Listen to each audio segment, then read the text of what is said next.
శ్రోతలకు నా హృదయపూర్వక నమస్కారములు. మన శ్రోతలలో ఒక సోదరి ప్రశ్నను పంపడం జరిగింది. ఆ ప్రశ్న ఆవిడ 14:23వ శీర్షిక మరణించిన తర్వాత మనసు ఏమవుతుంది అనేటువంటి శీర్షికని విన్న తర్వాత ఆ శీర్షిక మొత్తం విన్నాక నాకు మరుజన్మకు మనసు కారణమవుతుంది అన్నారు కదా, మరి అసలు మొదటి జన్మ ఎక్కడొచ్చింది? ఇలా ఏదైనా ముందు మొదటి జన్మ అంటూ ఉండే కదా మరుజన్మ ఉండేది. ఈ మొదటి జన్మకు కారణం ఏంటి? అసలు మొదటి జన్మ వలన శరీరం ధరించడం వలన రెండవ జన్మకు వస్తున్నాం, కోరికలను బట్టి, శరీర భావనను బట్టి. అసలు మొదటి జన్మ ఎలా వచ్చింది? ఈ ప్రశ్న ఇంతకు ముందు కూడా చాలా మంది అడిగారు, అంతకుముందు అనేక శీర్షికల్లో చెప్పారు. అయినా సోదరు అడిగారు కాబట్టి మళ్ళీ చదువుతున్నాను. ఇది ఆధ్యాత్మిక చదువు, ఆత్మజ్ఞాన చదువు. అర్థమయ్యే వరకు చదువుకుంటూ ఉండవలసిందే, ఆ స్థితి కలిగే వరకు చదువుకుంటూ ఉండవలసిందే. ఇప్పుడు వీరి సందేహాన్ని ఒకసారి జాగ్రత్తగా మనం కూడా అర్థం చేసుకుందాం. ఇది అందరికీ ఉండే సందేహమే. అసలు మొదటి జన్మ అనేది ఉంటే కదా రెండవ జన్మకి కారణం అవుతుంది. అప్పుడు మొదటి జన్మ ఎక్కడి నుంచి వచ్చింది అంటే, మొట్టమొదటిసారి నేను శరీరం ఎప్పుడు ధరించాను, దానికి కారణం ఏంటి? ఇది ప్రశ్న. అయితే ఇక్కడ గమనించవలసిన విషయం ఏంటంటే, ఈ ప్రశ్నను మనం ఎక్కడ వేసుకుంటున్నాం అంటే, ఈ ప్రశ్న మనకు ఎప్పుడు పుడుతున్నది అంటే ఇప్పుడు పుడుతున్నది. ఇప్పుడు అంటే నేను శరీర భావములో ఉన్నప్పుడు ఈ ప్రశ్న నాకు పుట్టింది. ఇప్పుడు ఇది మొదటి జన్మో, చివరి జన్మో, వెనక జన్మో, మధ్యలో జన్మో నాకు తెలియదు. ఇప్పుడు ఈ శరీరము నేనన్న భావంలో నేను అనేక కోరికలతో ఈ శరీరము నేనే అని బతుకుతున్నాను. సరే, నేనేదో సబ్జెక్ట్ వింటున్నా, ఆత్మజ్ఞానం అనే సబ్జెక్ట్ వింటున్నాను. అలా వింటున్నప్పుడు నాకు కలిగినటువంటి భావన, అసలు మొదటి జన్మ అనేది ఎక్కడి నుంచి వచ్చింది? అయితే ఇప్పుడు ఈ ప్రశ్న నాకు పుట్టింది ఎప్పుడు? ఇప్పుడు ప్రస్తుతం నేను ఆల్రెడీ మనిషిని, శరీరాన్ని నేను అనుకుంటూ ఆ శారీరక సంబంధమైనటువంటి విషయాలు, సుఖ దుఃఖాలకు లోనవుతూ, ఆ దుఃఖాలు తప్పించుకుందామని, సుఖాలు పొందుదామని, అవసరాలు పొందుదామని, కోరికలు తీర్చుకుందామని ప్రయత్నిస్తూ బ్రతుకుతున్న స్థితిలో ఈ ఆత్మజ్ఞాన విషయాలు విన్నప్పుడు వచ్చింది అసలు మొదటి జన్మ ఎక్కడి నుంచి వచ్చింది నాకు.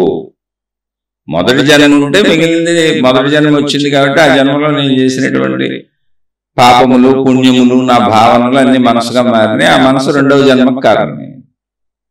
మొదటి జన్మ ఎక్కడి నుంచి వచ్చింది? మొదటి జన్మకి కారణం మనమే. ఎక్కడి నుంచి వచ్చింది అంటే ఇక్కడి నుంచే, ఇప్పుడు మనం ఉన్న స్థితి నుంచే. ఎందుకు పుట్టింది, ఎలా పుట్టింది అంటే, నేను మనిషిని అని నువ్వు భావించుకుంటున్నావు కనుక, ఎవరైనా సరే, నేనైనా మీరైనా అంటే చెప్తున్నాను కనుక నువ్వు మీరు అంటాను.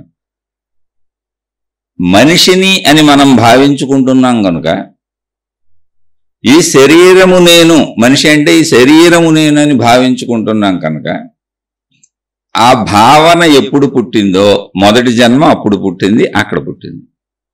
ఇప్పుడు ఆ భావన లేదనుకోండి, అసలు జన్మే లేదు. మొదటి జన్మ, చివరి జన్మ, వెనక జన్మ, అసలు జన్మలు లేవు. ఆ భావన లేకపోతే జన్మలు లేవు. భావన వలన జన్మ పుట్టింది, నేను అనుకోవటం వలన. అనుకోని వాళ్ళకి జన్మ లేదు. ఇప్పుడు అనుకోని వాళ్ళకి శరీరం ఉంది, శరీరంతో మనతోనే జీవిస్తున్నారు. ఇప్పుడు ఒక పసిబిడ్డ దగ్గరికి వెళ్ళి మీరు ఆ పసిబిడ్డని అడగండి, నువ్వెవరు అని. ఇంకా పేరు పెట్టలేదు, ఆ బిడ్డకి పేరు పెట్టలేదు, పేరు మనం నేర్పలేదు, భాష మనం నేర్పలేదు, కానీ మనం చూసి గుర్తుపడుతుంది, నవ్వుతుంది, అమ్మా నాన్న అని అన్నీ తెలుస్తున్నాయి. నువ్వెవరంటే చెప్పగలరా? మనం ఒక పేరు పెట్టి నువ్వు ఫలానా అని నేర్పినా వాళ్ళు చెబుతారు. అలాగే మన శరీర అవయవాల పేర్లు చెప్పగలరా పిల్లలు పసిబిడ్డలుగా ఉన్నప్పుడు? ఇది నా చెయ్యి, ఇది నా కాలు, ఇది నా ముక్కు, ఇది నా కన్ను అని ఎవరైనా చెప్పగలరా? అవన్నీ మనం పెట్టిన పేర్లు. తెలుగులో ఎలా చెబుతారు, ఇంగ్లీష్లో ఇంకోలా చెబుతారు, హిందీలో ఇంకోలా చెబుతారు. ఏ భాష వాళ్ళు ఆ భాషలో ఆ పిల్లలు అలా చెప్తారు. ఎందుకంటే నేర్పబడినవి, పెట్టబడిన పేర్లు. ఇలా నువ్వు శరీరము, నీ పేరు ఇది, నీ తల్లిదండ్రులు మేము, ఇది నీ కాలు, ఇది నీ కన్ను, ఇది నీ ముక్కు, ఇది నీ చెవు అని మనం భావన కల్పించాం ఆ బిడ్డకి. అసలు ఎవ్వరూ ఏ భావన కల్పించకుండా ఆ బిడ్డను అలా వదిలేస్తే ఒకసారి ఊహించండి, ఊహకు అందదు అంతే మనకి. అసలు ఏ భావము ఎవరూ కల్పించి ఉండకపోతే అంటే కుదరదు. ఎందుకంటే చుట్టూ ఉన్న వాళ్ళు కల్పించేస్తుంటారుగా భావాలు, అవేగా మనం కల్పించుకుని. ఇప్పుడు మత భావన ఉంది, ఒక నిమిషం ఆలోచించండి. మత భావన అనేది అసలు మీకు ఎలా తెలిసింది? మీరు పుట్టిన చోట మీ తల్లిదండ్రులు ఏ దైవాన్ని పూజిస్తుంటే ఏ మతంలో ఉంటే ఆ మతం నాదనుకొని వెళ్ళారు. అసలు ఏమన్నా అర్థం ఉందా ఆ మతం నాదనుకోవటానికి? మతం అనేది మనిషి తయారు చేసుకున్నది. నువ్వు పుట్టింది మానవ జాతిలో, నీకు మతం ఏం లేదు. మతం నువ్వు పెట్టుకున్నది, ఏర్పాటు చేసుకుంది. కులం నువ్వు ఏర్పాటు చేసుకుంది, పేర్లు నువ్వు ఏర్పాటు చేసుకున్నవి. అలా ఒక బిడ్డ ఎలా అయితే చెప్పలేదో కొంచెం విచక్షణతో ఆలోచిస్తే మొదటి జన్మ ఎప్పుడు వచ్చింది అంటే అసలు మొదటి జన్మ లేదు, మధ్య జన్మలు లేవు, చివరి జన్మ లేదు. ఎవరికి లేదు? భావన లేని వాళ్ళకి లేదు. ఇప్పుడు అనంతాత్మజ్ఞానము అంటే అదే. జన్మలు ఎవరికి ఉన్నాయంటే నేను శరీరము అని భావించుకుంటున్న మనిషికి. ఈ శరీరంతో నేను జీవిస్తున్నాను, నాకు ఇంద్రియాలు ఉన్నాయి, నాకు కోరికలు ఉన్నాయి, ఈ కోరికలు తీర్చుకోవాలి బాబోయ్, లేకపోతే నేను ఉండలేను బాబోయ్, నేను పుట్టాను, నేను బతుకుతున్నాను, ఇవన్నీ తీర్చుకోవాలి, నేను, నా కుటుంబం, నా వాళ్ళు, నా సంపదలు, బాబోయ్ నాకు చావొస్తుందేమో, మా వాళ్ళు ఎవరికన్నా ఏమన్నా అవుతుందేమో అని మొత్తం సృష్టిని శరీర భావాలతో విభేదంగా చూస్తూ, శరీరాలుగానే చూస్తూ, నామరూపాదులతో అది నిజమనుకుంటూ కలిసిపోయి నేను ఈ శరీరమే అన్న భావనలో జీవిస్తున్న వాళ్లకు మాత్రమే జన్మలు చెప్పబడినాయి. మిగిలిన వాళ్ళకి జన్మలు లేవు. మిగిలిన వాళ్ళు అంటే ఎవరు? అసలు ఆ భావనే లేని వాళ్ళు ఉన్నారనుకోండి.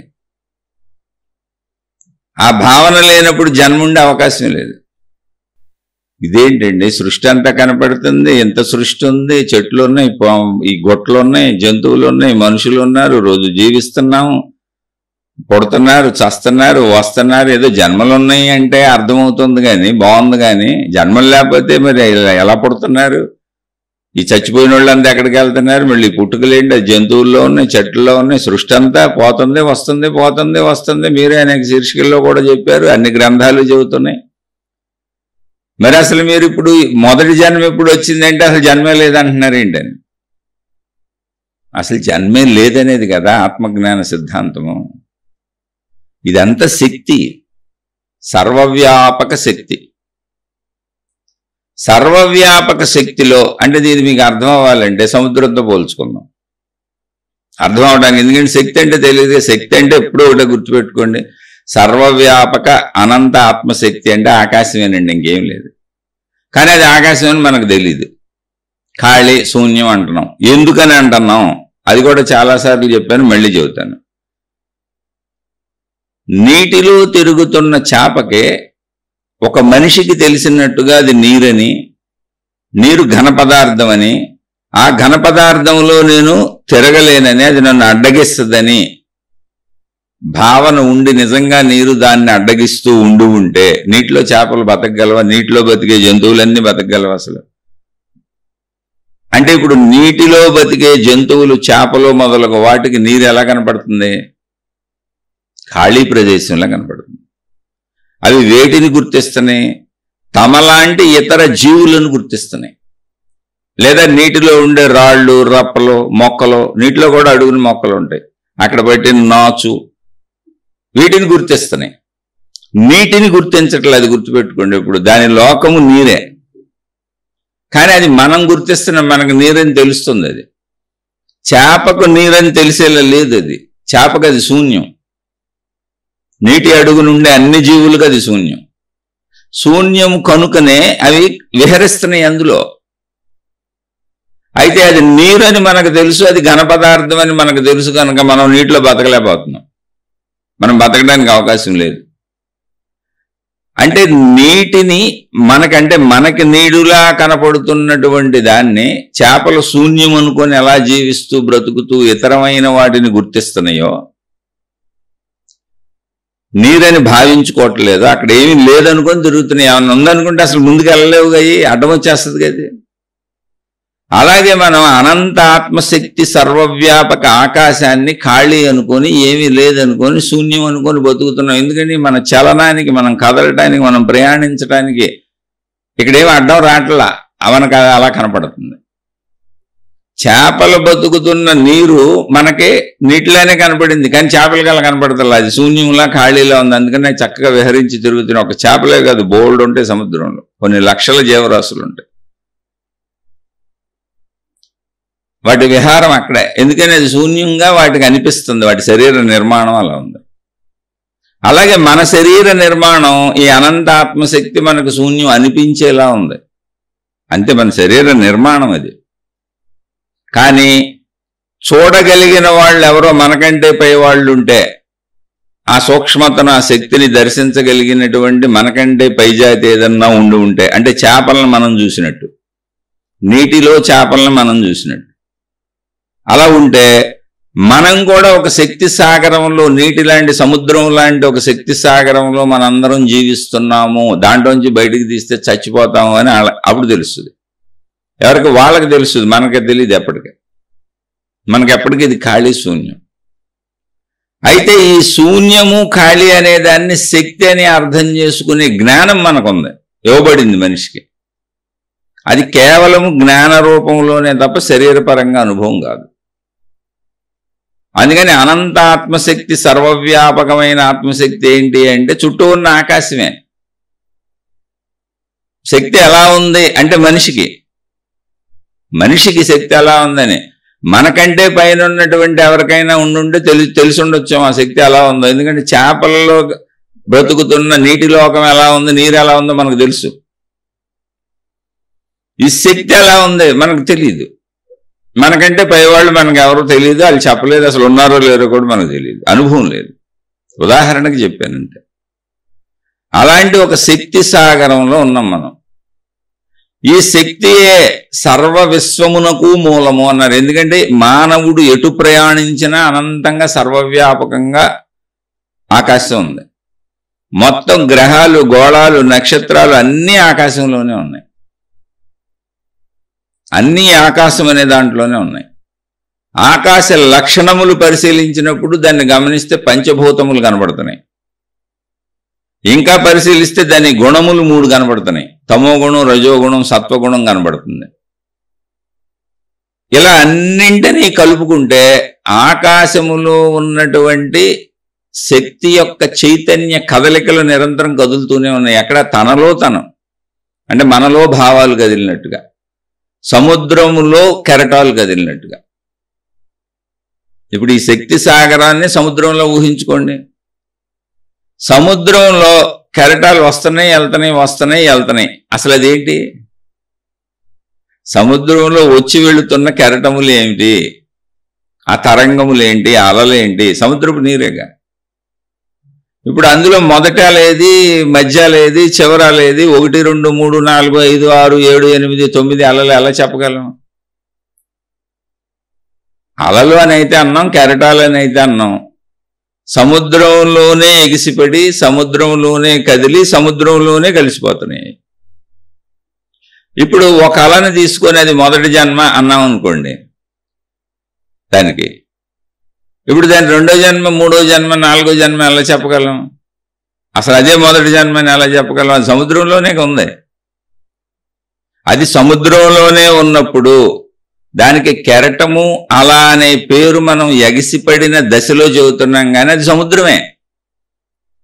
కెరటము సముద్రమునకు భిన్నమైంది కాదు, అల సముద్రమునకు భిన్నమైంది కాదు. కెరటము అలా సముద్రము యొక్క చైతన్యము అనేటువంటి లక్షణం. సముద్రమునకు భిన్నంగా జరగట్లేదు. సముద్రపు నీటిలో, సముద్రపు నీటి చేత, సముద్రములోనే జరుగుతున్న ఒక చర్య. ఎందుకని? చైతన్యం, అది శక్తి చర్య. చైతన్యం కదులుతూ ఉంటుంది. అది కదలటము చేత అలలు ఏర్పడుతున్నాయి. అలలు ఏర్పడటం చేత ఆ అలల కదలికకే నురుగు బుడగలు ఏర్పడుతున్నాయి. ఆ బుడగలన్నీ మీకు కొంతసేపు ఆకృతిలో ఉండి అనేక రకాలుగా ఏర్పడుతున్నాయి. పెద్దవి చిన్నవి రకరకాలుగా కోటాను కోట్ల రకాల బుడగలు ఏర్పడుతున్నాయి. అవన్నీ కాసేపు ఉండి మళ్ళీ టపటప టపటప పగిలిపోయి అన్ని మళ్ళీ అదే నీటిలో కలిసిపోయి ఆ నీటితో వెళ్ళి సముద్రంలోనే మళ్ళీ కలిసిపోతున్నాయి. అంటే చైతన్య లక్షణము, సముద్రము యొక్క చైతన్యము, శక్తి యొక్క సముద్రములో శక్తి యొక్క చైతన్యము అనే లక్షణము, కదలిక అనే లక్షణము అలలుగా, నురుగుగా, బుడగలుగా, వివిధాకృతిలో మళ్ళీ అవి కాసేపు ఉండి పగిలిపోతున్నాయి. అంటే బుడగ ఏర్పడినప్పుడు జననము, బుడగ పగిలిపోయినప్పుడు మరణము. మనం బుడగలే చూస్తున్నాం అనుకోండి, సముద్రం మొత్తం మర్చిపోయాం, అసలు చూడలేదు, కెరటాలు చూడలేదు, మనకు తెలియదు, బుడగ మాత్రమే తెలుసు అనుకోండి. అప్పుడేమంటాం? ఆ బుడగ ఇప్పుడు పుట్టింది, ఇప్పుడు చచ్చిపోయింది అంటాం. అయితే మనకు నీరు తెలుసు కనుక, నీరు యొక్క కదలికలు తెలుసు కనుక, నీటిలో బుడగలు ఏర్పడడం అనేది మనకు అనుభవం కనుక, అది మనిషి జీవన ప్రమాణంలో అతి కొద్ది సమయం కనుక దాన్ని అసలు మనం పట్టించుకోవట్లేదు. కానీ అందులో ప్రాసెస్ అంత ఉంది. కెరటం కదలటం అనే ఒక ప్రాసెస్ ఉంది చైతన్య కదలికలో. కెరటం కదలటం పుట్టుక, కెరటం కలిసిపోవడం మరణం అని చెప్పొచ్చు. కానీ ఎక్కడ పుట్టింది, ఎక్కడ కలిసిపోయింది కెరటం? బుడగ ఎక్కడ పుట్టింది, ఎక్కడ కలిసిపోయింది? బుడగగా ఉన్నంతసేపు దానిలో ఏముంది? కెరటంగా ఉన్నంతసేపు దానిలో ఏముంది? సముద్రమే ఉంది. సముద్రమునకు సంబంధించిన నీరే ఉంది. రకరకాలుగా వస్తాయి కెరటాలు. అన్ని కెరటాలు సమానంగా రావు. ఒకటి ఉవ్వెత్తున ఉసిపెడుతూ వస్తే, ఒకటి మామూలుగా కొద్ది కొద్దిగా వస్తుంది. రకరకాలుగా వస్తాయి కెరటాలు, రకరకాలుగా బుడగలు ఏర్పడతాయి. అలా అనంత ఆత్మశక్తి యొక్క, సర్వవ్యాపక అనంత ఆత్మశక్తి అనబడే ఆకాశము యొక్క, ఆకాశ శక్తి యొక్క, మనకు తెలియని అనుభవం లేని శూన్యము ఖాళీ అని మనం భావించుకుంటున్న ఆకాశ శక్తి యొక్క, సముద్ర పోల్చుకోండి ఇక్కడ అంటే అర్థం చేసుకోవడానికి, ఆ ఆకాశ శక్తి యొక్క కదలికల చేత సృష్టి ఏర్పడింది. కెరటాల వలె, అలల వలె, తరంగాల వలె, బుడగల వలె, నురుగు వలె. ఆ ఏర్పడిన సృష్టిలో ఒక బుడగ ఉంది. మనం ఒక బుడగ అనుకోండి, నేను కెరటం వలన ఏర్పడానని నాకు తెలీదు. నాకు కెరటము కదలిక వలన నేను ఏర్పడాను బుడగగా అని తెలీదు. కెరటము సముద్రం వలన ఏర్పడిందని తెలీదు. సముద్రములో ఉన్న చైతన్య శక్తి కెరటానికి మూలం అని తెలీదు. సముద్రంలో ఉన్న నీరే కెరటం అని, ఆ కెరటంలో ఉన్న నీరు కదలికల చేత బుడగగా నేను అయ్యానని, బుడగలో ఉన్నది కూడా నీరే అని నాకు తెలియదు. నేను బుడగనే మనిషిని అనుకుంటున్నాను. కాబట్టి జన్మ ఉంది. ఇప్పుడు నాకు ఇదంతా తెలిసింది అనుకోండి, అంటే ఇప్పుడు నా జన్మ ఎప్పుడు పుట్టింది? నా మొదటి జన్మకు మూలం ఏంటి? నేను మొట్టమొదటిసారిగా నేను బుడగనే అని ఎప్పుడు అనుకున్నానో అది నా మూలం.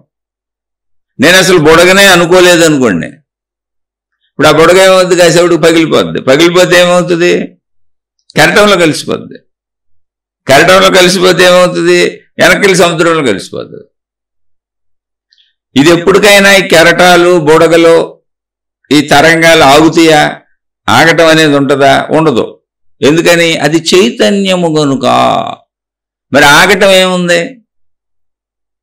మరి ఇదేంటండి, ఆ జన్మలో ఆగటం ఏముంది? సృష్టి ఏంటి అంటే మళ్ళీ మీరు గమనించండి, కెరటములు రావటం ఆగదు, ఎగిసిపడటం ఆగదు, బుడగలు ఏర్పడటం ఆగదు, బుడగలు పగిలిపోవటం ఆగదు, మళ్ళీ కెరటం వెనక్కి సముద్రంలో కలిసిపోవటం ఆగదు, కొత్త కెరటం రావటం ఆగదు. అంటే శక్తి, అంటే సముద్రము, కెరటములు, బుడగలు అన్నీ కలిసే ఉన్నాయి.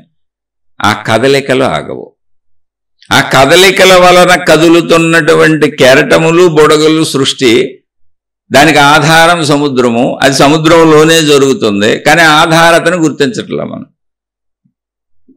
ఇప్పుడు నేను బుడగను అనుకున్నప్పుడు, నేను పగిలిపోతే మరణించాను అనుకున్న పక్క బుడగలు కూడా ఈ బుడగలన్నీ మాట్లాడుకుంటున్నాయి అనుకోండి.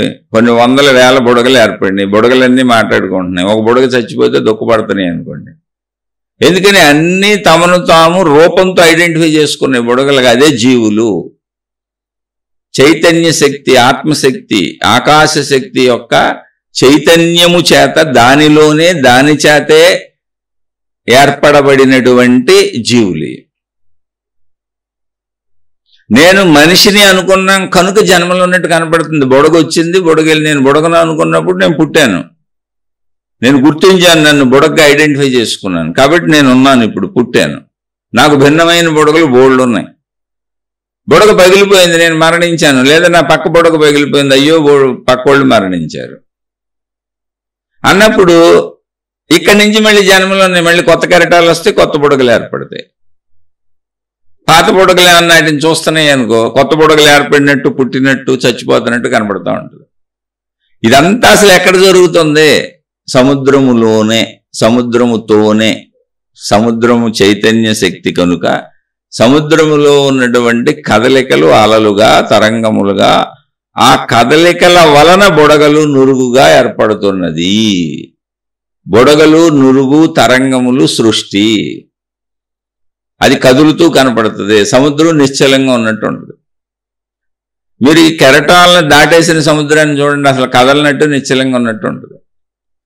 సముద్రంలో ఆ శక్తి లేకపోతే కెరటాలు ఎలా కదులుతాయి? అంటే కదులుతున్న విభాగం సృష్టిగా కనపడుతుంది, కదలని విభాగం శాంతంగా కనపడుతుంది సముద్రం అంతా. సేమ్ అలాగే కదలికలలో వ్యక్తమైనటువంటిది మనకు సృష్టిగా కనపడుతుంది విశ్వంలో. గ్రహాలు, గోళాలు, నక్షత్రాలు, అనంత విశ్వంలో సృష్టిగా కనపడుతుంది మనకి. కదలంది శూన్యంలా కనపడుతుంది. ఈ అనంత సర్వవ్యాపక ఆకాశ శక్తి అంతా శూన్యంలా ఉంది మనకి. అంటే అది వ్యక్తీకరించబడి లేదు, ఏ రూపం ధరించలేదు. రూపం ధరించబడిందంత కదలికలే. కదలికలకు మూలం ఏంటి? సర్వవ్యాపకముగా ఉన్న ఆకాశ శక్తే, దాని కదలికలేవి. అందుకని అసలు మొదటి జన్మ నాకు ఎప్పుడు వచ్చింది అంటే, నాకు అసలు ఆకాశ శక్తి తెలియదు, ఆత్మశక్తి తెలియదు, ఏ శక్తి తెలియదు, నాకు ఏ ధ్యాస లేదు, అసలు నాకు ఆ జ్ఞాన ధ్యాసే లేదు, నేను మనిషిని అని మొదలయ్యాను. కాబట్టి ఇప్పుడు అసలు నువ్వు ఏంటంటే పుట్టావని చెప్పాలి. మరి మనిషికి ఆధారం ఏంటి? మనుషులే. మనుషులేంటి? తల్లిదండ్రులు కలిస్తే మనుషులు పుడుతున్నారు. ఇదంతా సృష్టిలో ఏర్పాటు, చైతన్య ఏర్పాటు. ఇది అలలు ఎగిసిపడి గుద్దుకుంటే బుడగలు ఏర్పడినాయి. అసలు అవి ఎందుకు ఎగిసిపడటం ఎందుకు, గుద్దుకోవటం ఎందుకు, ఈ బుడగలు నురుగు ఏర్పడటం ఎందుకు అన్నదానికి రీజన్ లేదు. చైతన్య శక్తి కనుక కదులుతూనే ఉంటుంది. చైతన్య శక్తి లక్షణం కదలికలంతే. అలాగే అనంత ఆకాశ ఆత్మశక్తి చైతన్య శక్తి యొక్క లక్షణం కదలికలు. ఆ కదలికలు మనకి సృష్టిగా కనపడుతున్నాయి. విశాల సముద్రం నిశ్చలంగా ఉన్నట్టుగా ఆకాశం అంతా మనకి ఏమీ లేనట్టుగా శూన్యంగా కనపడుతుంది, నిశ్చలంగా కనపడుతుంది. జన్మలు ఎవరికి ఉన్నాయంటే నేను మనిషిని అని భావించుకున్న వాళ్ళకు ఉన్నాయి. అసలు ఈ జ్ఞానం అంతా ఎవరికి చెబుతున్నారు? మనిషికి చెబుతున్నారు. ఎవరు మనిషి? నేను పరిమిత భావంలో, నేను స్త్రీని, నేను పురుషుణ్ణి, నాకు ఈ కోరికలు ఉన్నాయి, నాకు ఈ బాధలు ఉన్నాయి, నాకు ఈ దుఃఖాలు ఉన్నాయి అని. అసలు విశ్వంతో నాకు ఏ సంబంధము లేదు, నేను సపరేటు. మనుషులతో కూడా నాకు ఏ సంబంధం లేదు, అందరం విడివిడిగా ఉన్నాం. మా నాన్న వేరు, మా అమ్మ వేరు, నేను వేరు. మా సంబంధ బాంధవ్యాలని, రిలేషన్స్ ఉన్నాయి, మానసిక బంధాలు. మా నాన్నని, మా అమ్మని అనుకుంటాను, కానీ మొత్తం దేహపరంగా వేరు వేరు. దేహపరంగా నేను అంటే నా ఎంటిటీ ఇదే అనేటువంటి బుడగ భావనలో ఉన్న వ్యక్తికి జన్మలు చెప్పబడుతుంది. ఆ బుడగ భావనలో ఉన్నంత కాలం, నేను మనిషినే నువ్వు అనుకుంటున్నంత కాలం నువ్వు చనిపోవటం ఉంది, నువ్వు మళ్ళీ పుట్టడం ఉంది. ఎందుకని? నువ్వు అదే భావనలో ఉన్నావుగా. అది నీ భావనే, నువ్వు కల్పించుకున్న భావన. కాబట్టి ఆ భావనతో నువ్వు ఒక మనసు తయారు చేసుకొని, ఆ మనసుతో నీకు ఇవ్వబడిన ఆయు ప్రమాణం అంతా నువ్వు జీవించేసి, మళ్ళీ ఆయు ప్రమాణం 100 సంవత్సరాలు మనకు చాలా ఎక్కువ గ్రేట్ అనుకోబాకండి. మనకు అలా అనిపిస్తున్నది. ఒక దోమ పుట్టి 2 రోజులు చచ్చిపోవచ్చు, దాని మొత్తం ఆయు ప్రమాణం అంటే 2 రోజులు మనిషి లెక్కలో. కానీ దోమ లెక్కలో దానికి అది 100 సంవత్సరాలు గడిచింది. ఎందుకంటే అది పుట్టింది, పెరిగింది, పెద్దదయ్యింది, ఆడదోమలతో మగదోమలు అన్నీ విహారం చేసుకున్నాయి, చక్కగా లవ్, మ్యారేజ్, అట్రాక్షన్లు అన్నీ జరిగినాయి. వాటికి ఏమాటికి పెళ్ళిళ్ళు ఉన్నాయో లేవో తెలియదు, కానీ అన్నీ కలిసినాయి, పిల్లల్ని కన్నాయి, అటు సంసారం చేసుకున్నాయి, అన్నీ అయిపోయి చచ్చిపోయినాయి. అంటే వాటికి మనిషికి 2 రోజుల్లో అనిపించిన భావన ఓ దోమకి, ఒక చీమకి, ఒక ఏకకి, జంతువులన్నిటికీ కూడా వాటి శరీర నిర్మాణాన్ని బట్టి 100 సంవత్సరాలు అనిపిస్తుంది. ఎందుకని అన్ని జరుగుతున్నాయి. బాల్య, కౌమార, యవ్వన, వార్ధక్య దశలు, పుట్టుకలు, చావులు, స్త్రీ పురుష కలయికలు అన్ని జీవులకు ఉన్నాయి. ఇది మనకు చెప్పినప్పుడు కూడా మహాత్ములు దీన్ని ఐడెంటిఫై చేసి చెప్పారు. బ్రహ్మ అనేటువంటి ఒక శక్తి, ఊరికనే మనకు అర్థం అవడానికి చెప్పారు ఇవన్నీ. మానవుడికి కారణం ఎవరు, అసలు ఈ సృష్టికి కారణం ఎవరు అంటే బ్రహ్మము అని చెప్పారు. బ్రహ్మ అని ఒక రూపం ఇచ్చారు. ఆయనకి 4 తలకాయలు పెట్టారు. అంటే 4 తలకాయలు అంటే ఏంటి? నలుదిక్కులు చూస్తాడు, తెలిసిన జ్ఞానం ఉన్న వ్యక్తి అని. 4 వైపులా ఉందిగా సృష్టి సమస్తం ఉందిగా. అందుకని అంతటా ఒకేసారి చూడాలంటే మనం చూడలేంగా. మనకు ఒక తలకాయ ఉంది, మనకు ముందు ఉన్నదే కనపడుద్దిగా. అందుకని నలుదిక్కుల అని చెప్పాలి, మొత్తం చూస్తున్నాడని చెప్పాలంటే అన్ని తలకాయలు వేశారు. మరి సృష్టికి సంబంధించిన జ్ఞానం ఉండాలిగా. అందుకని ఆయన చేతిలో జ్ఞాన గ్రంథాలు పెట్టారు. ఆయన భార్య సరస్వతి అన్నారు. సరస్వతి అంటే ఏంటి? చదువు, విద్య. అంటే ఆయన భార్య తనకంటే వేరు కాదు. సరస్వతి అంటే విజ్ఞానం. అది మనకి కింద స్త్రీ పురుషులు తెలుసు, భార్యాభర్తలు తెలుసు కాబట్టి అలా చెప్పారు. ఇప్పుడు చెప్పినప్పుడు కాల గణన చెప్పారు మహాత్ములు. ఎంత తెలివిగల వాళ్ళు గమనించండి. కాల గణనని మహాత్ములు చెప్పారు మనకి. ఆ కాల గణన చెప్పిన మహాత్ములు ఎంతటి గొప్పవాళ్ళు అంటే దాన్ని ఎంత చక్కగా భావించగలిగారు అంటే, మన కింద జంతువులు కిందకి చెప్పాను, చేమలు, ఏగలు, దోమలు, అలా అన్ని జంతువులకి దాని శరీర నిర్మాణాన్ని బట్టి దానికి కాలభావన కలుగుతుంది. అయితే అన్నింటికి మనలాగా 100 సంవత్సరాల కాలభావన కలుగుద్ది. బాల్య, కౌమార, యవ్వన, వార్ధక్య దశలు ఈ అనుభవాలు అన్నింటికి ఉంటాయి. అయితే అది దోమ, చేమకి మనిషికి సంబంధించినటువంటి 1 రోజు 2 రోజులు వాటికి 100 సంవత్సరాలుగా అనిపించవచ్చు. అలా బ్రహ్మగారి కాలాన్ని చెప్పారు. అది ఎలా గెస్ చేశారు ఆ మహాత్ములకి తెలియాలి. కాల గణన చెప్పారు మనకు అర్థం అవటానికి. అంటే అసలు సృష్టిలో నేనెంత అని. అంటే బ్రహ్మ అనేటువంటి ఆయన యొక్క 100 సంవత్సరముల కాలాన్ని చెప్పారు. 100 సంవత్సరాలకి ఆ బ్రహ్మగారు కూడా వెళ్ళిపోతాడు, మళ్ళీ ఇంకో బ్రహ్మ వస్తాడు అక్కడికి. అంటే వాళ్ళు ఉండరు 100 సంవత్సరాల తర్వాత. కానీ ఆయన సంవత్సరాలు ఏంటి, ఆయన రోజులు ఏంటి, ఆయన నెలలు ఏంటి, మనలాగానే ఉంటాయా అనేదానికి చెప్పారు. మానవుడు భావించుకుంటున్నటువంటి రోజులు, లెక్కలు, సంవత్సరాలు వేసుకుంటే 4,32,00,000 సంవత్సరములు బ్రహ్మగారికి 12 గంటలు. అంటే ఒక పగలు ఆయన పనిచేసి సృష్టి చేసి మళ్ళీ ఇంకో రాత్రి నిద్రపోతాడు, మళ్ళీ సృష్టి చేస్తాడని చెప్పారు. సరే, అది వేరే విషయం. ఆ సృష్టి అర్థం చేసుకోండి. కాల గణన అనేది శరీర నిర్మాణాన్ని బట్టి ఉంటుంది అని. ఇప్పుడు మనం భావించుకున్న 100 సంవత్సరాలు బ్రహ్మగారి 4,32,00,000 సంవత్సరాలకు వెళ్తాయి. అంటే 4,32,00,000 సంవత్సరాలు ఎవరికి? మనిషికి. అది బ్రహ్మగారికి ఎంత అయింది? 12 గంటలు అయింది. పెద్ద విశేషం ఏం లేదు అక్కడ. ఇప్పుడు దాన్ని మన కాలగణనలోకి తెస్తే అసలు బ్రహ్మగారి కాల ప్రకారం మనం ఉన్నామా? ఎంతసేపు ఉన్నాం ఉంటే ఇక్కడ ఈ సృష్టిలో? అంటే బ్రహ్మగారు ఒక రెప్ప కొట్టి తీసే టైంలో మనం ఎగిరిపోయాం, పుట్టడం రావటం అన్నీ అయిపోయినాయి. అంటే కాలం అనంతమని చెప్పడానికి ఇవన్నీ. ఈ బ్రహ్మగారు ఎవరు అంటే బ్రహ్మగారు ఎత్తుక్కున్నాడంట, అసలు నేను ఎక్కడి నుంచి వచ్చాను, నేను ఒక్కడనే ఉన్నాను ఏంటని. అసలు ఈ బ్రహ్మగారు ఎవరంటే ఆయన ఎక్కడో కూర్చొని ఉన్నాడంట కమల పువ్వు మీద. నా మూలం ఏంటి అని ఆయన ఎత్తుక్కుంటూ వెళ్తే ఆ కమల పువ్వు ఏదో ఉందో దాని తూడు కాడను పట్టుకుంటూ వెళ్తే అసలు ఎంత దూరం వెళ్ళాలో, ఎన్ని లోకాలు వెళ్ళాలో ఆయనకి అర్థమే కాల. కాలం అంతా శూన్యంగా కనపడిందండి. అంటే బ్రహ్మగారికి తన మూలస్థానం తెలియలే. ఇది వర్ణన మనకు ఎందుకు ఇచ్చారంటే ఆయన విష్ణువు నాభి నుంచి వచ్చాడు. అంటే సహజంగా ఏంటి, నాభి నుంచి పిల్లలకి ఆహారం వెళ్ళి తల్లి నుంచి నాభి నుంచి బిడ్డలకే నాభి కనెక్షన్ ఉంటుంది. ఆ వైర్ కట్ చేస్తారు బిడ్డలు బయటకు పుట్టినాక. ఆహారం అలాగే వెళ్తుంది బిడ్డ బతకడానికి. అలా విష్ణువు నాభి నుంచి ఉద్భవించినటువంటి ఒక తామర తూడు లాంటి దాంట్లో, ఆ తామర తూడు కింద కాండం ఉంటుంది కదా, అది వ్యాపించి పైన పుష్పం వికసిస్తుంది. మీరు చెరువుల్లో చూడండి వెళ్ళి. అంటే మనకు తెలిసిన పోలికలతో చెప్పారు. మీరు చెరువుల్లో తామర పుష్పాలు ఉంటాయి, దాని కింద తామర తూడు ఉంటుంది, అది నేల నుంచి కనెక్ట్ అయి ఉంటుంది, పైన పుష్పం వికసిస్తుంది.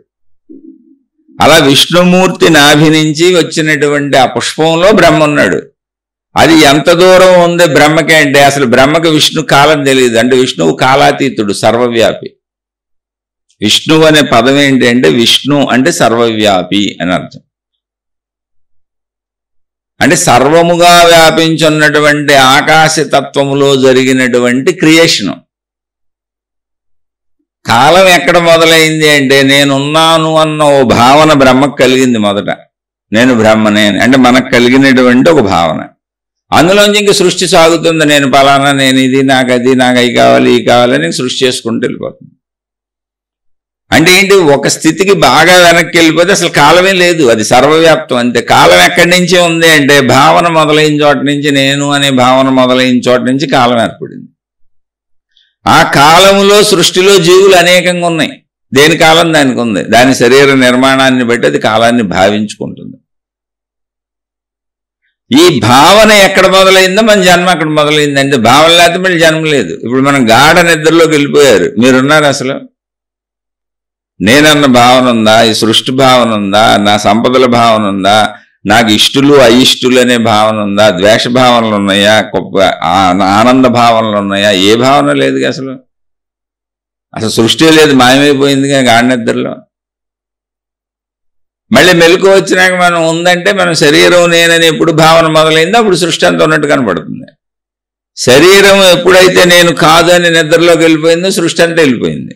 అంటే నువ్వు నిద్రపోతే సృష్టి ఉంటలా, నువ్వు మేలుకుంటే సృష్టి ఉంటుంది. నువ్వు భావించుకోకపోతే సృష్టి లేదు. నువ్వు ఇప్పుడు కూడా రెప్పకొడితే ఎదురుగా సృష్టి ఉండదు, కళ్ళు మూసుకోండి ఎదురుగా సృష్టి ఉండదు. నువ్వు లోపల భావనలో సృష్టి ఉంది. అలాగే మన కుటుంబ సభ్యులందరూ ఎక్కడెక్కడో ఉంటారు, మనకు సంబంధించిన వాళ్ళు ఎక్కడెక్కడో ఉంటారు, మన ఆస్తిపాస్తులు ఎక్కడెక్కడో ఉంటాయి. ఇవన్నీ భావరూపంలో మన దగ్గర ఉన్నాయి, ఎదురుగుండా లేవు. భావంలో ఉంది మన సృష్టి. మన సృష్టి అంతా మనం తయారు చేసుకున్న భావము. నువ్వు ఎప్పుడైతే ఈ భావం తయారు చేసుకుంటున్నావు అదే మనసు అయింది. మరి తయారు చేసుకున్నదంతా ఏమవ్వాలి? ఇప్పుడు మనసు అయింది. మనసు ఏమవ్వాలి? మరి శరీరం శిథిలమైపోయింది, శరీరం శక్తి నుంచి వచ్చింది. అంటే కెరటం ఎగిసిపడింది, బుడగ ఏర్పడింది. ఏర్పడిన బుడగ ఏమవుద్ది? కాసేపుడు పగిలిపోద్ది. పగిలిపోయిన బుడగ ఏమైంది? ఏమవ్వలేదు, కెరటంలో నీరు అయిపోయింది. కెరటం ఏమైంది? కాసేపుడికి మళ్ళీ అది వెళ్ళి సముద్రంలో కలిసిపోయింది వెనక్కి వెళ్ళి. మరి నువ్వు భావం ఏర్పాటు చేసుకున్నావు కదా, ఇప్పుడు ఏమవ్వాలి అంటే నీ భావాన్ని బట్టి నువ్వు ముందుకు సాగుతానే ఉంటావు. ఎందుకంటే నేను మనిషిని, నేను స్త్రీని, నేను పురుషుడిని, నాకు ఈ సుఖాలు కావాలి, నాకు ఈ దుఃఖాలు వద్దు, నాకు ఇవి ఉన్నాయి, నాకు అవి లేవు, నేను ఇంకా పొందాలి ఏదో అనుకుంటున్నావు కదా. ఎందుకని అనుకునే శక్తి కూడా నువ్వే. ఏదైతే అనంత విశ్వవ్యాపక శక్తో ఆ శక్తికే ఈ భావన కలుగుతుంది. పరిమిత భావన కల్పించుకుంది ఆ శక్తి ఇక్కడ ఈ శరీర రూపంలో. అది దానికే జరుగుతున్నప్పుడు దానికి వచ్చిన ఇబ్బంది ఉంది. ఇప్పుడు సముద్రంలోనే, సముద్రపు నీటితోనే, సముద్రపు కెరటమే, సముద్రం యొక్క శక్తి చేతే సముద్రం కెరటంగా ఎగిసిపడింది. ఇప్పుడు దానికి వచ్చిన ప్రాబ్లం ఏముంది? అక్కడ ప్రాబ్లం ఏం లేదు. అందులోనే ఎగిసిపడటం చేత నొరగలో బుడగ అన్నీ ఏర్పడినాయి. అందులో సముద్రం ప్రాబ్లం ఏముంది? విశాలమైన సముద్రంలో ఒక 1% కూడా ఇదంతా జరగట్లా. ఆ 1%ని 1000 వంతు చేస్తే ఆ 1000 వంతులోనో 1,00,000 వంతులోనో 1,00,00,000 వంతులోనో ఈ సముద్ర కెరటాలు ఎగిసి పట్టడం ఉంది. మిగిలిందంతా అలా నిశ్చలంగా ఉంది. అది కూడా తనలోనే జరుగుతున్నప్పుడు ప్రాబ్లమే ఉంది. తనకంటే భిన్నంగా ఏదో తను నష్టపోయింది, తను కష్టపడింది, తను ఇబ్బంది పడింది, తను లాస్ అయిపోయింది, తను లాభం పొందింది ఏమి లేదుగా. మొత్తం ఉన్నది తానేగా, మొత్తం నీరేగా. కానీ మనం ఏమనుకుంటున్నా, మొత్తం మనకు తెలియదు కదా. నేను మనిషిని అనుకుంటున్నావు, నువ్వు మనిషిని, నేను ఈ శరీరాన్ని అని ఎప్పుడు అనుకున్నావో అప్పుడు జన్మలు ఉన్నాయి.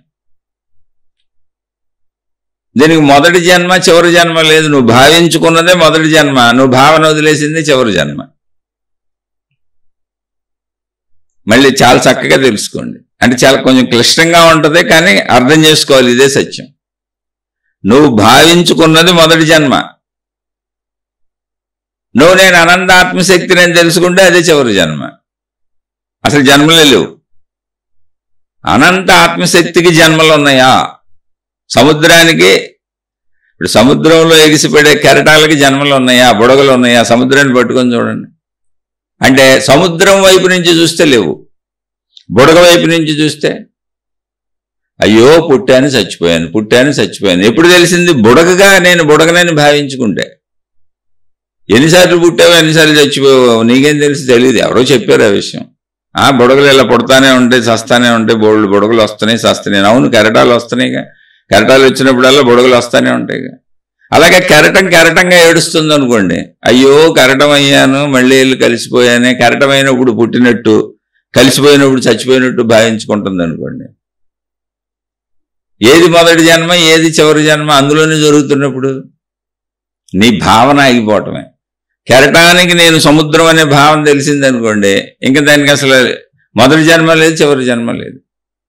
కెరటం నేను సముద్రాన్ని కాదు కెరటం అని భావించుకుంది అనుకోండి, భావన ఎప్పుడు మొదలైందో జన్మ అప్పుడు మొదలైంది. అందుకని మొదటి జన్మ ఏది అనే ప్రశ్నకి అసలు ఆన్సరే లేదు. మొదటి జన్మ లేదు, చివరి జన్మ లేదు. నువ్వు శరీరంగా భావించుకుంటున్నావు కనుక నీకు మాత్రమే ఉన్నవని చెప్పాల్సి వచ్చింది. భావించుకోవటం ఏంటంటే ఎంత సృష్టి కనపడుతుంటే అని మీరు అడగొచ్చు, అడగాలి కూడా. ఓకే, కాసేపు దీన్ని పక్కన పెట్టేయండి. నిద్రలో మీకు కళలు వచ్చినాయి, మీ శరీరం నిద్రపోయింది కానీ కళలు వచ్చినాయి, నిద్రపోయారు మీరు. కళల్లో మీరు ఉన్నారు, మీ ఊళ్ళో ఉన్నారు, మెలకువలో అచ్చుగా ఏం జరుగుతుందో అన్నీ అయ్యే జరుగుతున్నాయి. సుఖాలు, దుఃఖాలు, భోగాలు, ప్రయత్నాలు, భయాలు, బాధలు అన్నీ జరుగుతున్నాయి కళ్ళలో.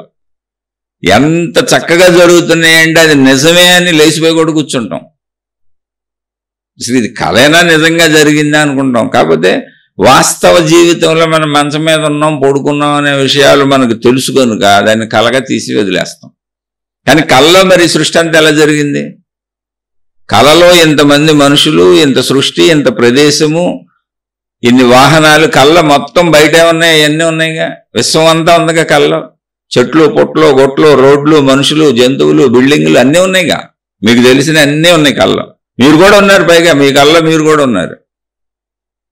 మీ కళలోనే మళ్ళీ మీరు రూపం ఎలా ధరించారు? మీరు నిద్రపోయారుగా. మీ కళ్ళలో మీ వాళ్ళు అందరూ ఉన్నారు, వాళ్ళందరూ కొంతమంది మీ పక్కన, కొంతమంది పక్క గదుల్లో, కొంతమంది దూరపోళ్ళల్లో ఉండొచ్చు, కొంతమంది చచ్చిపోయిన వాళ్ళు ఉండొచ్చు. మరి ఇవన్నీ మీ కళ్ళలోకి ఎలా వచ్చినాయి? ఈ కళ మొత్తానికి ఎవరు కారణభూతం అంటే మీరే, మీ శక్తే, మీ మనసే. మీకు మనసులో తెలిసినవన్నీ మీ శక్తి చేత, మీ శక్తి వ్యాపకమై అంత సృష్టిని సృష్టించింది. అలా ఇప్పుడు ఒకసారి జాగ్రత్తగా గమనిస్తే ఆ సృష్టికి అంటే మీ కళలో ఉన్న సృష్టికి బాహ్య సృష్టికి ఏమైనా తేడా ఉందా? ఏం లేదు. మీ కళ మిమ్మల్ని కూడా సృష్టించింది లోపల. కళగంటున్న మీరు నిద్రపోతున్నారు, కానీ కళలో మిమ్మల్ని కూడా సృష్టించింది. అది యథాతథంగా నిజంగా జరిగిన కళ. అది మనుషులందరికీ అనుభవంగా రోజు వస్తానే ఉంది. ఆ కళ సృష్టి ఎలా సర్వవ్యాపకత. అలా ఒక మనిషికి కళ ఎలాగో, కళలో అనుభవాలన్నీ నిజాలుగానే ఎలా భావించుకుంటామో కళ సాగుతున్నంతసేపు, ఈ జీవితము కూడా అనంత శక్తి యొక్క చలనము చేత కళలా సాగుతున్నది. కళలా దానిలోనే సాగుతున్నప్పుడు ప్రాబ్లం ఏంటి? కళ అంతా నాలోనే సాగింది. ఇప్పుడు కళ్ళలో చచ్చిపోయానండి, నేను భయపడి లేచిపోయాను. కళ్ళలో చనిపోయాను నేను నాకు సంబంధించిన వాళ్ళు, ఏదో సంఘటన కళ్ళలో భయం వేసింది, చచ్చిపోయాను బాబు, లేకపోతే మమ్మల్ని చచ్చిపోయారు బాబోయ్ అని లేచి కూర్చున్నా. ఒళ్ళంతా చెమటలు పెట్టేసినాయి, ఏడుపు వచ్చేస్తుంది, కళ్ళలో ఏడిచేస్తున్నాయి. కళ్ళలో ఏడిచిన ఏడుపు తాలూకా కన్నీళ్లు శరీరం మీద మెలకు వచ్చినాక కూడా కళ్ళలో నీళ్లు గారుతున్నాయి, ఒళ్ళు చెమటలు పెట్టేసింది. అంటే ఆ చావు భయం ఎలా ఉంటుందో మొత్తం అదంతా శరీరం స్పందిస్తుంది. మెలకువలో కూడా అసలు ఒక 5 నిమిషాలు వదలలేదు నిన్ను. తర్వాత విదిలించుకొని చూశాను అసలు నేను ఎక్కడున్నానని. నేను ఇంట్లో ఉన్నాను, బతికే ఉన్నాను, ఏ ప్రాబ్లం లేదు, నాకేం అవ్వలేదు, మా వాళ్ళకేం అవ్వలేదు. ఓ ఇది కళ అని కాసేపు తేరుకొని చెప్పి, అయినా కాసేపు ఆ కళ తాలూకు గాఢమైన గుర్తులు ఉంటాయి, కొన్ని రోజులు కూడా ఉంటాయి, కొన్ని కళ్ళ గుర్తుగా ఉంటాయి, కొన్ని కళ్ళ సంవత్సరాల పర్యంతం గుర్తుంటాయి. ఇప్పుడు నాకు గుర్తున్నాయి కొన్ని, నా చిన్నప్పుడు జరిగిన విశేషాలు కొన్ని ఇప్పటికీ గుర్తున్నాయి, బలమైన ముద్రలుగా ఉన్నాయి, ఉంటాయి, అలా గుర్తుంటాయి. సరే, అది కళలు అనుకోండి. కళలను తీసేసినాక మామూలు జీవితం జీవించుకుంటూ వెళ్ళిపోయాంగా. కళను పట్టుకొని ఇప్పుడు నాకు ఈ కళలో ఇలా జరిగిందిగా, ఇదేంటని పీక్కుంటానికి అసలు ఆధారత లేదుగా. మెలకు వచ్చినా కళ లేదుగా. మెలకు వచ్చినా కళ ఉండదుగా.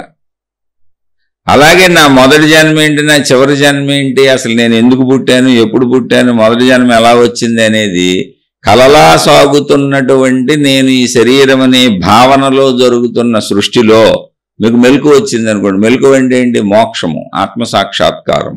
నేను అసలు ఈ శరీరం కాదు, నేను అనంత ఆత్మశక్తిని అనేటువంటి భావన కలిగింది అనుకోండి, కలలో మెలకువ వచ్చిన వాడికి ఎలా కల ఉండదో మీకు అలా జన్మ ఉండదు, జన్మ పరంపర ఉండదు. అలాంటి శరీరం ఎగిసిపోద్ది, మాయమైపోద్ది అనుకోబాకండి. శరీరం ఉంటుంది. జీవన్ముక్తులు అంటారు, వాళ్ళని జీవన్ముక్తులు అన్నారు అంతే. ఎందుకంటే వాళ్ళకి ఇదంతా కళ అని అర్థమైంది, ఇదంతా ఏమీ లేదని అర్థమైంది, నేను అనంత ఆత్మశక్తిని అని అర్థమైంది, ఆత్మశక్తి యొక్క చలనము చేత ఇదంతా జరిగిందని అర్థమైంది. నా శరీరం ఉంది, ఇక్కడ కనపడుతున్న శరీరాలన్నీ కూడా అంతే. ఎందుకని? సముద్రం అని తెలిసినా, కెరటాలని తెలిసినా, బుడగలని తెలిసినా, నీరని తెలిసినా, కెరటాలు అయితే ఆగవు. యథాతథంగా అంతకుముందు ఎలా ఉన్నాయో అలాగే ఉంటాయి, సాగుతూనే ఉంటాయి, జరుగుతూనే ఉంటాయి. సృష్టి అలాగే ఉంటుంది. ఎందుకని? సృష్టి శక్తి యొక్క గుణము, లక్షణము. సృష్టి అంతమవదు, మళ్ళీ కొత్త కెరటాలు వస్తూనే ఉంటాయి, ఆ కెరటాలు వెనక్కి వెళ్తూ ఉంటాయి. అవి కొత్త పాత అనేది కూడా మనం చెబుతాం తప్పే. ఎందుకని? అదే నీరు అయినప్పుడు కొత్తది పాతది ఎక్కడి నుంచి అవుద్ది? అదే సముద్రపు నీరు కదా, అవే బుడగలు కదా, అదే నీటితో. కొత్త పాత ఉండదు. కానీ అదే సముద్రం అని మనకు తెలియదు కనుక కొత్త పాత చెప్పుకుంటాం, జన్మలు చెప్పుకుంటాం, అనేక రకాలుగా చెప్పుకుంటాం. ఎందుకంటే బుడగల స్థాయిలో, కెరటాల స్థాయిలో ఆలోచిస్తున్నాం కనుక. ఎప్పుడైతే కళలోంచి మెలకు వచ్చినటువంటి వ్యక్తికి కళ వాస్తవము కాదు అనే భావన తెలుస్తుంది, మళ్ళీ ఆ కళను పట్టుకోలేడు. అసలు ఆ కళను పట్టుకోవడం కూడా కుదరదు. ఉన్న మెమరీగా గుర్తు చేసుకోవచ్చు అంతే, మళ్ళీ అందులోకి ఇంకోసారి వెళ్ళటం కుదరదు. మెలకు వచ్చినా కళ్ళలోకి వెళ్ళటం మళ్ళీ కుదరదు. అలాగే ఒక వ్యక్తి జీవన్ముక్తుడైపోతాడు. జీవన్ముక్తుడు అంటే ఏంటి? నేను అనంత ఆత్మశక్తిని అనేటువంటి స్థితిని తెలుసుకొని అనుభవం పొందినవాడు. ఎలా పొందుతారు? ఇదే ఆత్మజ్ఞాన చదువు. దీన్ని ఒక శీర్షిక అంతకుముందు చెప్పుకుంటే, ఈ మనసు వలన జన్మలు ఏర్పడుతున్నాయి అనేది చెప్పుకుంటే, అంటే అది బుడగల భాషలో, కెరటాల భాషలో చెప్పుకుంటున్నాం. మనం మనుషులుగా ఉన్నాం, ఆత్మశక్తి అని తెలియదు మనకి. తెలుసుకునే వైపు చదువుకుంటున్నాం, ఆ విద్యను చదువుకుంటున్నాం, ఆత్మజ్ఞాన విద్యను చదువుకుంటున్నాం, ఆధ్యాత్మిక చదువు చదువుకుంటున్నాం. ఆ ప్రయాణంలో వెళ్తున్నంతసేపు ఈ జన్మలని విషయాలని మాట్లాడుతాం. అవన్నీ నేను అనంత ఆత్మశక్తి నేను తెలిస్తే కలలే, ఏముండదు, ఆ కల్లోలాలు ఏమి ఉండవు అక్కడ. అందుకని జీవన్ముక్తుడికి ఏమి ఉండదు, శరీరం ఉందంటే. అంటే బుడగ పగిలిపోయే వరకు, ఇప్పుడు బుడక్క తెలిసింది ఇది కెరటం అని, కెరటం ఎగిసిపడటంతో నేను ఏర్పడ్డానని, కెరటం సముద్రమేనని. కానీ పగిలిపోవాలి కదా, ఏర్పడిన బుడగ పగిలిపోవాలిగా, పగిలిపోతే కలిసిపోద్ది. అలాగే జీవన్ముక్తుడుగా అంటే మనిషికి జీవితంలో సాధించి ఆత్మానుభవం పొందినప్పుడు, ఆ అనుభవం పొందినటువంటి వ్యక్తి నేను అనంతాత్మనని తెలుసుకుంటే, స్త్రీలైనా పురుషులైనా వాళ్ళని జీవన్ముక్తులు అన్నారు. అంటే వాళ్ళకి తెలిసిపోయింది, కానీ బుడగ పగలలేదు. బుడగ పగిలే వరకు అలా ఉంటారు అంతే. శరీరానికి ఏం కావాలో ఇస్తారు, మిగిలిన మనలాగా ఏం ఉండవు. సుఖము దుఃఖము వాటికి లోనవరు అసలు. అంటే లేదుగా భావన, అనంత విశ్వవ్యాప్త భావన వచ్చేసింది. బుడగ పగిలిపోయే వరకు ఉంటారు. బుడగ పగిలినాక ఏమవుతుందంటే ఏం లేదు, ఆత్మశక్తులు ఆల్రెడీ లీనమయ్యే ఉన్నారు వాళ్ళు. ఎందుకంటే నేను అనంత ఆత్మశక్తిని అని తెలిసినాక ఇంకేముంది అందులో. ఇప్పుడు కూడా జీవన్ముక్తులే, మనకి శరీరంతో కనపడుతున్నారు వాళ్ళు. ఇప్పుడు వాళ్ళు శరీరంతో ఉన్నారని చెబుతుంది ఎవరు? మనం. వాళ్ళు నేను శరీరం అనరు, నేను ఆత్మస్వరూపుణ్ణి అని చెబుతారు.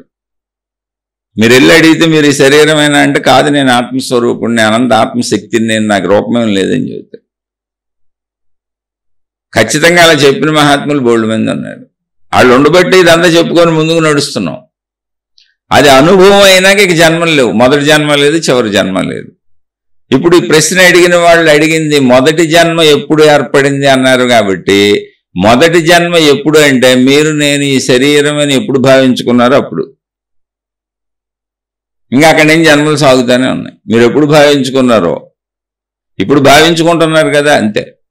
నేను అనంత ఆత్మశక్తిని మీకు అర్థమయ్యే వరకు జన్మలు ఉన్నాయని చెబుతానే ఉంటారు. ఎందుకంటే జన్మకి కారణం మనసేగా. నేను అనంత ఆత్మశక్తిని అన్నప్పుడు మనసు ఏమవుతుంది అంటే అలలు ఏమవుతాయి? అలలు మనసు అనుకోండి, బుడగలు జీవులు అనుకోండి. అలలు ఏమవుతాయి?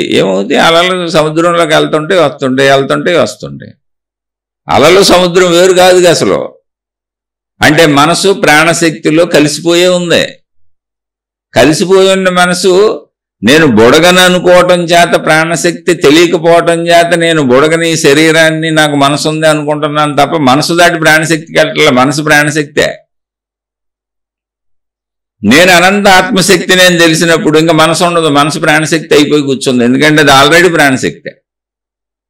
దాని యొక్క చలన లక్షణము కదలిక కనుక కెరటాలు ఎప్పుడు వస్తూనే ఉంటాయి, వెళ్తానే ఉంటాయి, బుడగలు ఏర్పడతానే ఉంటాయి. అంతే సింపుల్ అది. ఆ అనుభవం కలిగితే మొదటి జన్మ లేదు, చివరి జన్మ లేదు. ఆ అనుభవం కోసం ప్రయత్నించమని చెప్పేదే ఆత్మజ్ఞానం. కాబట్టి దీనికి మొదలు చివర, స్టార్టింగ్, ఎండింగ్ అనేది మన భావన. మీరు కాలాన్ని చూస్తే ఎంత చిత్రంగా ఉంటుందో తెలుసా? కాలాన్ని గమనిస్తే ఎవరైనా, భూమి తిరుగుతుంటే కాలం ఏర్పరుచుకున్నామండి మనం. కాలం లేదు అసలు. భూమి తిరుగుతున్నప్పుడు భూమికి ఒకవైపు సూర్యుడు వెలుగు పడితే దాన్ని పగలని, రెండవ వైపు చీకటిగా ఉంది. ఎందుకంటే గోళాకృతిలో భూమి ఉంది కనుక. అది చీకటి అన్నం, రాత్రి అన్నం. మళ్ళీ భూమి తిరుగుతుంది కదా, అలా తిరగటానికి 24 గంటలు పడుతుంది. ఆ గంటలు పడుతుందనే సమయం మనం పెట్టుకున్నాం. అసలు సమయం తయారు చేసుకున్నాం మనం. సెకండ్లో ఇది ఇంత టైం అయితే సెకండ్లని, ఇన్ని సెకండ్లు ఒక నిమిషం అని, ఇన్ని నిమిషాలు ఒక గంట అని, ఇన్ని గంటలు ఒక రోజు అని మనమే తయారు చేసుకున్నాం.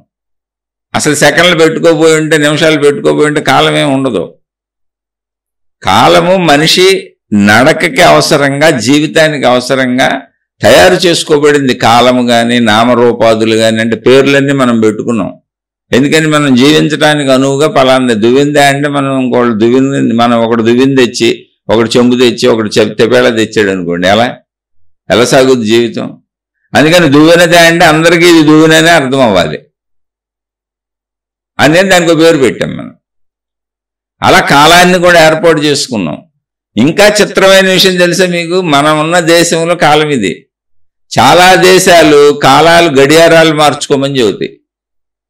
ఎందుకంటే భూమి పరిణామంలో గుండ్రంగా ఉంది కదా.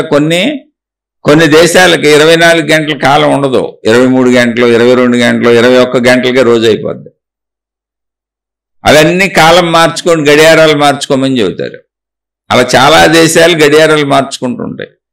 చాలా దేశాల్లో మనకు పగలైనప్పుడు, అంటే భూమికి అటువైపు బాగానున్న దేశాలన్నింటికి రాత్రి అవుద్ది. మనకు రాత్రి అయినప్పుడు అటువైపు ఉన్న దేశాలన్నింటికి పగలవుద్ది. కాలం ఎక్కడ ఉంది ఇప్పుడు? మన పగల వాళ్ళకి రాత్రి అయింది, వాళ్ళ రాత్రి మనకు పగలైంది. ఊరిని భావనే భూమి తిరగటం వలన. అందుకని నామరూపాదులు, కాలాదులు, ఈ స్థలాలు ఇవన్నీ కూడా మన భావనతో అనుకుంటున్నాం అంతే. ఆ భావన నువ్వు భావించుకున్నంతకాలం నీకు జన్మ ఉంది. నేను ఈ శరీరం అనే భావన ఉంది. అసలు నా మొదటి జన్మ ఏంటంటే నువ్వు భావించుకున్న మొదటిదే.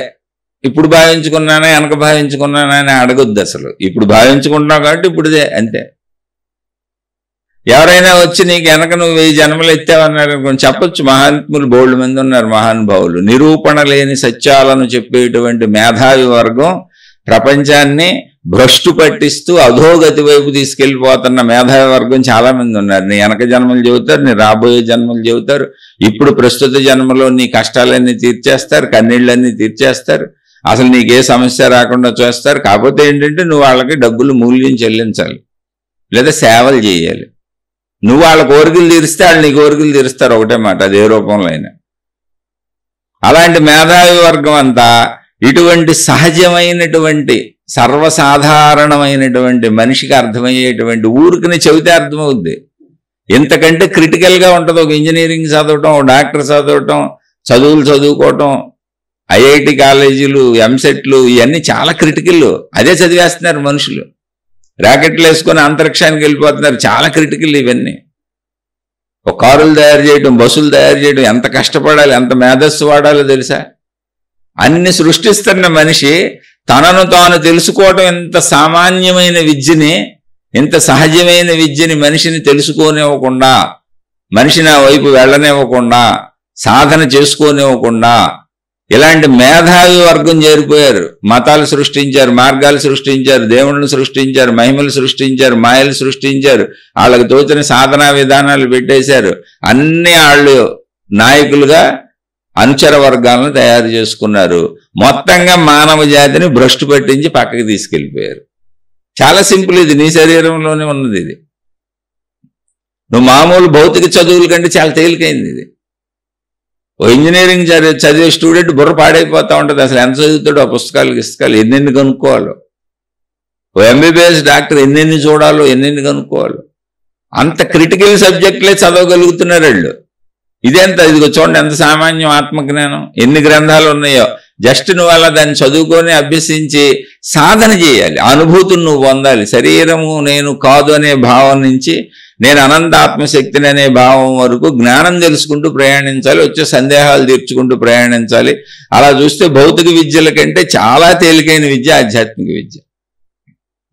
మరి ఎందుకు ఎవరో చదవట్లేదు దీన్నంటే, అసలు దీన్ని చదవనివ్వకుండా బోల్డ్ మంది మేధావులు వచ్చేసారు. వాళ్ళు కొత్త కొత్త మతాలు, మార్గాలు, దేవుళ్ళు, విధానాలు, పద్ధతులు పెట్టేశారు. అసలు ఆత్మజ్ఞాన మార్గంలోకి మొత్తం విశ్వవ్యాప్తమైనటువంటి 800 కోట్ల మంది ఉన్నారు ఇప్పుడు సుమారుగా.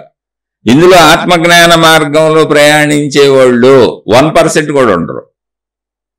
అందరూ ఎన్ని ముక్కోటి దేవతలు, ఎన్ని మతాలు, ఎన్ని మార్గాలు, ఎన్ని విధానాలు, ఎన్ని పద్ధతులు, ఎన్ని చెబుతారో. మళ్ళీ వాళ్ళు మొత్తం సృష్టి అంతా మా దేవుడే తయారు చేశాడని ఎవరి కాళ్ళు, ఎవరి మతంలో వాళ్ళు గ్రంథాలు వాళ్ళే రాసేసుకున్నారు. మీరు చూడండి ఎన్ని విభేదాలు ఉన్నాయి ఇక్కడ. ఒక్క ఆత్మజ్ఞాన మార్గంలో మాత్రమే నేను అనంత ఆత్మశక్తిని, నేను ఒక శక్తి స్వరూపాన్ని అన్న భావనలో మాత్రమే మానవ జాతి ఎప్పటికైనా ఏకత్వ భావానికి రాగలుగుతుంది. మతములు, దేవుళ్ళు, మార్గాలు, మహిమలు, మాయలు ఇవన్నీ ఉన్నంతకాలం మానవ జాతి భ్రష్టు పట్టిపోతూ, కొట్టుకుంటూ, గొడవలు, గోలలు, అనర్థాలు, దేవుడి పేరు మీద వికృత చేష్టలతో అదో పాతాళానికి వెళ్ళిపోయి అధఃపతనమైపోతా ఉంటుంది. ఎందుకంటే అసలు ఎప్పటికీ నేను తెలియనప్పుడు ఇంకా నాకు తెలీదు. నేను దేవుడిని పట్టుకెళ్తా ఉంటా, గురువుని పట్టుకెళ్తా ఉంటా. ఎప్పటికీ ఆ దేవుడి గురించి ఎవరో ఏదో చెబుతూ ఉంటారు, ఎవరో గురువులు ఏదో చెబుతూ ఉంటారు, అది నమ్ముతా తప్ప నాకు తెలియదు. ఎంత చిత్రం, మీకు మీరే ఆలోచించుకోండి. అసలు నువ్వు నీకు తెలియకపోవటం ఏంటి, నువ్వు నీకు తెలియకుండా ఎవరో నీకు తెలియటం ఏంటి? గ్రంథాలు చదివేసి అవి తెలుసు అంటావు, గ్రంథాలు చదివేసి ఈ తెలుసు అంటావు, ఈ ఉపన్యాసాలు చెప్పేస్తావు, ఎక్కడికో పోతావు. నువ్వు మాత్రం నీకు తెలియదు. అసలు నీ మీద నీకు కంట్రోల్ లేదు. నిన్ను కంట్రోల్ చేయడానికి ఎవరో దేవుడి ముందు మొక్కులు మొక్కుంటా ఉంటావు.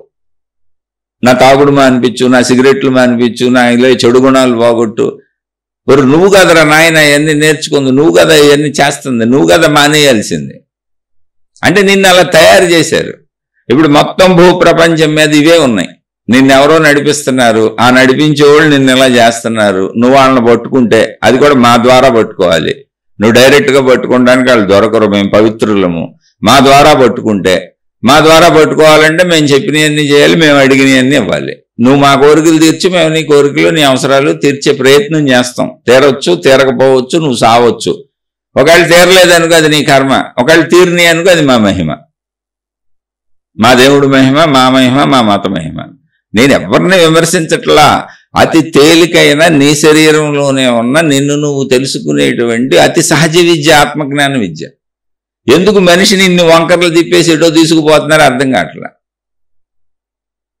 మరి వాళ్ళ కోరికలేంటో, లేదా ఇదే మాయో, మనిషిని తనను తాను తెలుసుకోనివ్వకుండా చేసేటువంటి మాయ ఇదేనేమో. వీళ్ళందరూ కలిపి మనిషిని, మళ్ళీ మనిషి ఎక్కడ ముక్తిలోకి వెళ్ళిపోతాడో, మోక్షంలోకి వెళ్ళిపోతాడో, తాను అనంత ఆత్మశక్తి స్వరూపుణ్ణి, స్వరూపురాలని తెలుసుకొని పొరపాటును మళ్ళీ బాధలు, కష్టాలు, ఈ శారీరక పరమైనటువంటి జన్మలు తప్పించుకుంటాడేమో అని వీళ్ళందరూ కలిపి ఇంత ప్రయత్నించి రాక్షస గణం అంతా కూడా ఇలాగే ఉండేలా చేస్తుందేమో తెలియదు. ఇది కూడా సృష్టిలో ఒక భాగమేమో, ఇది సృష్టి మాయేమో తెలీదు. ఎందుకంటే అది కూడా చెప్పారు, మళ్ళీ అది కూడా ఉంది అక్కడక్కడ గ్రంథాల్లో మహాత్ములు చెప్పారు.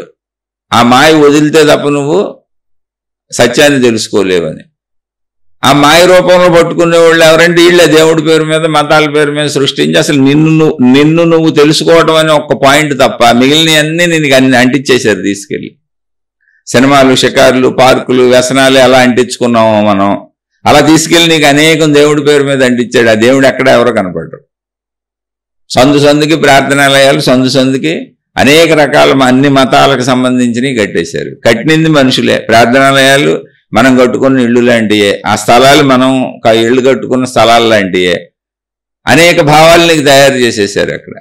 ఆఖరికి ఆ ప్రార్థనాలయాల్లో దేవుడిని నగలెత్తుకుపోతున్నారు, ఆ ప్రార్థనాలయాల్లో ఉండీలు ఎత్తుకుపోతున్నారు, ఆ ప్రార్థనాలయాల్లో అనేక ఘోరాలు, నేరాలు జరుగుతున్నాయి.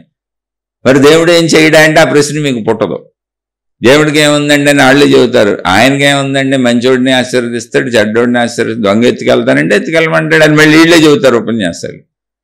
మరి దేవుడికి అంతా సమత్వం అయినప్పుడు మళ్ళీ సమభావం నేర్పి మనిషిని తను తెలుసుకోమని చెప్పొచ్చుగా. నువ్వు చెప్పరు. ఎందుకని చెప్పరు అంటే వాళ్ళకి అసలు తెలియదు, వాళ్ళ అనుభవం పొందలేదు. ఏదో ఒక దేవుణ్ణి ఏదో ఒక మతాన్ని అడ్డు పెట్టుకుంటే మన వ్యాపారం సాగిపోద్ది. అలానే నేను అందరినీ విమర్శించట్లా. ఎంతోమంది మహాత్ములు మనిషిని ఆత్మజ్ఞానానికి చేర్చడానికి ఏర్పరిచినటువంటి విధానాలను మోసగాళ్ళు ఇలా ఉపయోగించుకుంటున్నారని మాత్రమే చెబుతున్నా. ఏదైనా తెలుసుకోండి, మీకు మీరే విచక్షణతో ఆలోచించుకోండి. మీలో మీ శరీరంలో ఉన్నటువంటి మీకు అర్థమవుతున్న జ్ఞానాన్ని వదిలేసి నేను ఎక్కడికో వెళ్ళి అసలు అవసరం లేని కనపడనే వినపడనే జస్ట్ నమ్ము నమ్ము నమ్ము అని చెప్పేదాన్ని నేను నమ్ముతానంటే మీ పాదాలకు నమస్కారం చేయడం తప్ప, మీ పాదాలకి మిమ్మల్ని నమ్మించే వాళ్ళ పాదాలకి నమస్కారం చేయడం తప్ప ప్రపంచంలో ఎవరైనా ఏమైనా చేయగలరో చెప్పండి. అలా నేను దేవుడిని నమ్మను అనుకుంటున్నారా? మా ఇంట్లో నిండా దేవుడి గుళ్ళే ఉన్నాయి. అసలు దేవుడి గుళ్ళు ఇంట్లోనే కట్టుకున్నా నేను. మీరు ఇంకా దేవుడికి సంబంధించి ఎక్కడికో వెళ్ళి వస్తారు. నేను దేవుడికి సంబంధించిన మందిరాలు మా ఇంట్లో కట్టుకున్నా, మా ఇంట్లోనే ఉన్నాయి. నేను ఏ దేవుడిని అగౌరవపరచను. ఎందుకంటే అసలు ఏ మనిషిని కూడా అగౌరవపరచను. ఎందుకు అగౌరవపరుస్తాను? అన్ని సముద్రమే, అన్ని అలలే, అన్ని తరంగాలే, అది సముద్రపు నీరే, అన్ని బుడగలు సముద్రమే. మొత్తం సముద్రం సముద్రపు నీరే. బుడగలైనదే, నురగైనదే, తరంగాలైనదే, కెరటాలైనదే. ఇప్పుడు ఇక్కడ ఎవరిని అగౌరవపరుస్తావు? కానీ నిన్ను ఆ వైపు వెళ్ళనివ్వకుండా చేస్తున్నది ఏంటో నువ్వు తెలివి ఉంటే తెలుసుకో, లేకపోతే అందులోనే సాగు. అదే నీ కర్మో నీ మాయో నీకే తెలియాలి. అది ఎవరి కాళ్ళకే తెలియాలి. ప్రశ్న సోదరు అడిగినంత వరకు మొదటి జన్మ అసలు ఎందుకు వచ్చింది ఇది డౌట్ నాకు. ఎందుకంటే జన్మజన్మలకి మనసు అన్నారని దీనికి ముందు శీర్షిక విన్నారు ఆవిడ. శీర్షిక కూడా ఏం లేదు, నేను ఇప్పుడు ఈ శీర్షిక ముందు శీర్షిక. నాకు ఆ డౌట్ వచ్చింది, కొంచెం చెప్పండి అన్నారు, చెప్పాను. నువ్వెప్పుడు భావించుకున్నావో నేను మనిషిని, నేను స్త్రీని, నేను పురుషుణ్ణి, ఈ శరీరం నాది, నేను ఈ ప్రదేశంలో పుట్టా, వీళ్ళు నా తల్లిదండ్రులు అని నువ్వు ఎప్పుడైతే నేను ఈ శరీరం అని భావించుకున్నావో అదే నీకు జన్మ స్టార్ట్ అయిపోయింది. అందుకని నీ మొదటి జన్మ ఏంటంటే ఇదే నీ మొదటి జన్మ. నువ్వు భావించుకున్న క్షణమే నీ మొదటి జన్మ. నా చివరి జన్మ ఏంటి? నువ్వు ఎప్పుడైతే నేను అనంత ఆత్మశక్తిని అని తెలుసుకుంటావో అది నీ చివరి జన్మ. మధ్యలో నాకు ఎన్ని జన్మలు ఉన్నాయి అడగబాక. మేధావి వర్గం ఉన్నారు, వాళ్ళు చెబుతారు, నాకు తెలియదు. ఎందుకంటే కెరటాలు వస్తున్నాయి వెళ్తున్నాయి. ఎన్ని కెరటాలు వచ్చినాయి అంటే ఏం చెప్పను? ఎన్ని కెరటాలు వచ్చినాయి అని అడిగారు. ఎన్ని బుడగలు ఏర్పడినాయి, ఎన్ని నురగలు ఏర్పడినాయి అని అడిగారు. ఎలా చెబుతాను? ఎందుకో చెప్పనా? కెరటం అదే నీరు కదా, కెరటం విడిపోలేదు కదా ఎక్కడ. కెరటం అదే సముద్రపు నీరుతో వచ్చింది, అదే సముద్రపు నీరు వెనక్కి వెళ్ళింది, మళ్ళీ కెరటం వస్తుంది. అప్పుడు ఎన్ని కెరటాలు వచ్చినాయి అంటే అదే సముద్రపు నీరు కదా. అది ఎన్ని జన్మలు ఎత్తిందంటే దానికి అర్థం ఉంది అసలు? ఏ నీరు ముందుకొచ్చి వెళ్ళి కలిసిపోతుందో అదే నీరు మళ్ళీ వస్తుంది, అనేక సార్లు వస్తుంది. కానీ అది సముద్రమే, అది సముద్రపు నీరే, అది సముద్ర చైతన్య శక్తి. కాబట్టి ఎన్ని జన్మలు ఎత్తాను, ఎందుకు ఎన్ని జన్మలు ఎత్తానంటే అసలు జన్మలే లేవు అక్కడ. ఈ కెరటాలు ఎగుసిపడుతున్నాయి అంతే. అదే శక్తి, అది సమస్తము అదే శక్తి. కానీ నువ్వు పరిమితంగా ఉన్నప్పుడు జరుగుతున్న పరిణామాలకి జన్మలు కర్మలు జన్మలు సిద్ధాంతాన్ని చెప్పారు. ఎందుకని నువ్వు నేను ఇప్పుడు నిజంగా అది ఒప్పుకోవాల్సిందేగా. నువ్వు నేను ఇప్పుడు అనంత ఆత్మశక్తి నేను తెలుసుకోకుండా నేను శరీరమే అనే భావనలో అనేక రకాల తప్పులు ఒప్పులు చేసుకుంటూ కోరికలతో అలా బాల్య కౌమార యవ్వన వార్ధక్య దశలకు వచ్చి చనిపోయావు. మరి మనసు అప్పుడు ఉండిపోయిందిగా, మనసు చనిపోలేదుగా. నేను శరీరం అన్న భావనలన్నీ భావాలు ఉన్నాయిగా. కాబట్టి భావాలు ఉన్నంతకాలం జన్మలు జరుగుతూనే ఉంటాయి. అయితే జన్మలన్నీ ఎక్కడ జరుగుతున్నాయి? అదే సముద్రంలో, అదే నీటిలో, అదే అలలలో, అదే తరంగాలలో, అదే బుడగలో. చైతన్య శక్తి. వాటిని నువ్వు జన్మలు అనుకోవచ్చు, జన్మలు కాదనుకోవచ్చు, ఎలాగైనా భావించుకోవచ్చు, ఎలాగైనా చెప్పుకోవచ్చు. కానీ అలా అనంతంగా అవి కాదు అని చెబితే నీకు అర్థం కాదు కనుక ఒక మనిషిగా ఒక పరిధిలో వేరువేరు భావనలో ఉన్న నీకు జన్మ తర్వాత జన్మ, జన్మ తర్వాత జన్మ, అలాన కళ అని అలలను లెక్కేస్తూ చెబితే నీకు అర్థమవుద్ది. ఓ మనిషిని అక్కడ కూర్చోబెట్టి ఇప్పుడు మొదటాలు ఎప్పుడు వచ్చిందో మనకు తెలియదు. మనం కూర్చున్న కాడి నుంచి అలలు లెక్కేసి పేపర్ పెన్ ఇచ్చి ఒక అల వచ్చింది ఒకటే, అది వెళ్ళిపోతుంది, రెండోది వస్తుంది 2, 3 రాయిస్తున్నావు అనుకో, అలా రాసుకుంటా కూర్చుంటాడు చచ్చే వరకు. ఏముంది, అలలు ఆగవుగా. మొదట లేదో చివర లేదో నీకు ఎడ తెలుస్తుంది, ఎప్పటికీ ఆగవుగా. ఒకటే తెలుస్తుంది, ఏంటి అంటే రాయిగా ఎప్పుడో జ్ఞానోదయం అవుద్ది. ఎందుకు రాస్తున్నాను అనవసరంగా, అది ఎంత సముద్రం అని.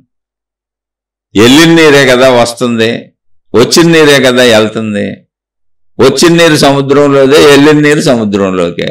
వచ్చింది వెళ్ళింది అన్న భావన సముద్రంలోనే జరుగుతుంది. ఇంకా దీనికి చర్చలే ఉంది. అంత ఎత్తుకు నువ్వు ఎదిగినప్పుడు అది నీకు అర్థమవుద్ది. నేను ఎదగకుండా నేను మనిషినే, అసలు నాకు సముద్రం గురించి తాటే లేదు, నాకు ఆత్మశక్తి తాటే లేదు అన్నప్పుడు ఎంతో మంది మేధావులు ఉన్నారు ఇక్కడ నేను నడిపించడానికి. నీ భవిష్యత్తు చెబుతారు, నీ కోరికలు తీరుస్తారు, నీకు రంగురాళ్ళు ఇస్తారు, ఉంగరాలు ఇస్తారు, తాళ్ళు ఇస్తారు, తాయెత్తులు ఇస్తారు, జ్ఞాన గ్రంథాలు ఇస్తారు, మమ్మల్ని అనుసరించమంటారు, నీకు రకరకాల దీక్షలు ఇస్తారు, డ్రెస్సులు ఇస్తారు, రకరకాల వేషధారణలు వేస్తారు, ఎవరి మత ప్రకారం వాళ్ళు నిన్ను ఆచారాలు పాటించమంటారు, అవన్నీ నీకు తీరిపోతాయి అని చెబుతారు. అబ్బో, నీకు సేవ చేయటం కోసం, నీ కోసమే బతకటం కోసం ఎంతమంది ఉన్నారు తెలుసు ఇక్కడ. కేవలం నిన్ను ఉద్ధరించడానికి, నీ కోసం బతకడానికి ఎన్ని మతాలు పెట్టారు, ఎన్ని మార్గాలు పెట్టారు, ఎంతమంది పాపం వాళ్ళ జీవితాలు త్యాగం చేసి నీ కోసం బతకడానికి ప్రపంచం చుట్టూ తిరుగుతున్నారు.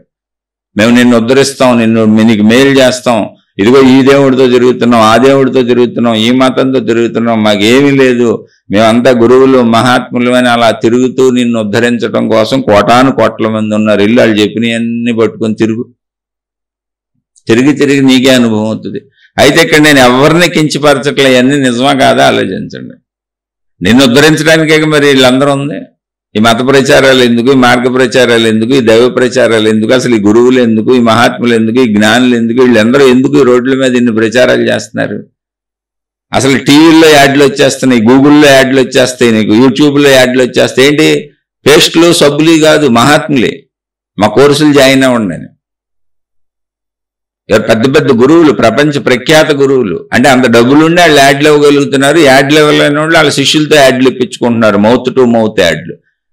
అంతగా వెళ్ళిన వాళ్ళు ఫ్లెక్స్లు వేసుకుంటున్నారు, చిన్న టీవీల్లో ఇచ్చుకుంటున్నారు, కొంతమంది పాంప్లెట్లు పంచుకుంటున్నారు, రకరకాలుగా బ్యానర్లు కట్టుకుంటారు. వీళ్ళందరూ ఎందుకు, నిన్ను ఉద్ధరించడానికి ఎంతమంది వచ్చామో నువ్వు గమనించట్లేదు, వచ్చేసే మా మార్గంలోకి నువ్వు వచ్చేసే అని చేపల వేటగాళ్ళు వలల పట్టుకు తిరిగినట్టు, గేలాలు పట్టుకు తిరిగినట్టు ఎవరి ప్రయత్నంలో వాళ్ళు తిరుగుతున్నారు. చక్కగా వెళ్ళి ఎందులోకి అందులోకి వెళ్ళిపో. అలా వెళ్తున్నారుగా, ఇప్పుడు ఉన్నాయన్నీ వెళ్ళేవాళ్ళు వాళ్ళే. కానీ అందులో నుంచి నిన్ను ఎవరైనా నీ లోపలికి పంపి నువ్వు చూసుకోమని చెప్పి, నీ గుణమార్పు చేసుకోమని, నువ్వు శరీర పరిమితుడు కాదు, శరీర పరిమితురాలు కాదు, నువ్వు అనంత ఆత్మశక్తి స్వరూపానివి అని నీకు చెబితే నువ్వు అదృష్టవంతుడివి, అదృష్టవంతురాలివి. అవునో కాదో కూడా తెలుసుకో, నేను చెప్పింది దానికి కాదు. ఎందుకంటే అది నీలోనే ఉంది. నీకు అసలు ఎవరో ఏం పెద్ద విశేషంగా చెప్పాల్సిన అవసరం లేదు, నిన్ను దారి మళ్లించాల్సిన అవసరం అసలు లేదు. నీలో ఉన్న నీ జ్ఞానం అది, జస్ట్ అది నీలో ఉంది నీ జ్ఞానం అని చెబితే చాలు. అందులో నీకు ఏమన్నా సందేహాలు వస్తే తీరిస్తే చాలు. ప్రయత్నం అంతా నీదే, ఎందుకంటే అది నువ్వే కనుక, నీకు భిన్నమైంది కాదు కనుక. అలక భిన్నమైంది సముద్రం కాదు, బుడక్క భిన్నమైంది సముద్రం కాదు, మొత్తం సముద్రపు నీరే. ఈ విషయం నీకు తెలియజేస్తే చాలు, అంతే తప్ప అక్కడ సాధించడానికి ఏమి లేదు. అది నువ్వే అయి ఉన్నావు. నీకు ఆ విషయం అర్థమయ్యి, అవగాహన అయ్యి, నీ సందేహాలన్నీ తీరి నీకు అది తెలియబడితే చాలు. కాబట్టి మీకు అర్థమవుతుందని భావిస్తాను. మీకు అర్థం కాకపోతే మళ్ళీ అడగండి. మీకేం అర్థం కాలేదు స్పష్టంగా అడగండి, మళ్ళీ చెప్పుకునే ప్రయత్నం చేద్దాం. నేను ఇది చెప్పే ప్రయత్నంలో విషయాలు చెప్పాను తప్ప ఏ గురువుల్ని, ఏ మహాత్ముల్ని, ఏ మతాలని, ఎవరిని నేను అసలు ద్వేషించటం లేదు, ఎవరి మీద నాకు విరోధం లేదు. అన్నీ అవసరం కాబట్టే సృష్టిలో ఉన్నాయి. ముళ్ళ చెట్లు కూడా ఉన్నాయి సృష్టిలో, అవసరమనే అది సృష్టించింది. నాకు ముళ్ళు గుచ్చుకుంది కదా అని ముళ్ళ చెట్లు తప్పని నేను ఎందుకంటాను? ఒక పొలాన్ని రక్షించాలంటే ఇతర జంతువులు వచ్చి దాడి చేయకుండా ఆ పొలమో పంట వేసుకున్నాయని తన చెట్టో పుట్టో రక్షించుకోవడానికి దాన్ని పెంచుకుంటున్నాయనికి ఆ ముళ్ళ చెట్టు కావాలి. ఆ ముళ్ళ చెట్టు దాని చుట్టూ కంచిలాగా వేసుకుంటే తను కావాలనుకుని పొందుతాడు, వేరే వచ్చి వాటిని పాడు చేయకుండా ఉంటాయి. అది దేని అవసరం దానికి ఉంది ఇక్కడ. కాబట్టి అందరూ ఒకటే, అందరూ మంచిగా వచ్చి ఉంటారు. నిన్ను మాయలో పెట్టడం కూడా సృష్టిలో భాగమేనేమో, మనకేం తెలుసా విషయం. ఇప్పుడు రావణాసురుడు సృష్టిలో భాగం కాదా, హిరణ్యకశిపుడు సృష్టిలో భాగం కాదా, దుర్యోధనుడు సృష్టిలో భాగం కాదా, రాక్షసులంతా సృష్టిలో భాగం కాదా, దేవుళ్ళంతా సృష్టిలో భాగం కాదా, మనుషులంతా సృష్టిలో భాగం కాదా, రాక్షసుల చేత బాధింపబడిన జీవులందరూ సృష్టిలో భాగం కాదా? వాళ్ళందరినీ రక్షించడానికి దేవుడు వచ్చి ఆ రాక్షసుల్ని చంపేయడం సృష్టిలో భాగం కాదు. ఈ చర్యలన్నీ సృష్టిలో భాగమే అయినప్పుడు దాన్ని అర్థం చేసుకోవడం తప్ప మనం చేయగలిగింది ఏముంది ఇక్కడ? అందుకని నేను అనంత ఆత్మస్వరూపాన్ని నువ్వు అర్థం చేసుకుంటే నీ ఆట అయిపోద్ది. కాదు నేను ఇది అర్థం చేసుకోలేను, నాకు అసలు ఈ గొడవ వద్దు, ఇదంతా వద్దు, నేను శరీరాన్ని అనుకొని నేను దేవుళ్ళని పట్టుకొని మతాలు పట్టుకొని మార్గాలు పట్టుకొని వెళ్తానంటావు. చక్కగా వెళ్ళిరా, వెళ్ళి ఎక్కడికి వెళ్ళడానికి వేరే దారి లేదు. కెరటాలు ఎంత ఎగిసిపడినా, నుడగలో బుడగలో ఎన్ని ఎగిసిపడినా వాటికి వెళ్ళడానికి దారి లేదు, మళ్ళీ సముద్రంలోకి వెళ్ళాలి. అలా నువ్వు ఎక్కడ జరిగినా ఎంత జరిగినా మళ్ళీ నువ్వు అనంత ఆత్మశక్తిలోనే కలవాలి. ఎప్పటికైనా నేను అనంత ఆత్మశక్తి స్వరూపుడును స్వరూపురాలనే తెలుసుకోవాలి. సింపుల్.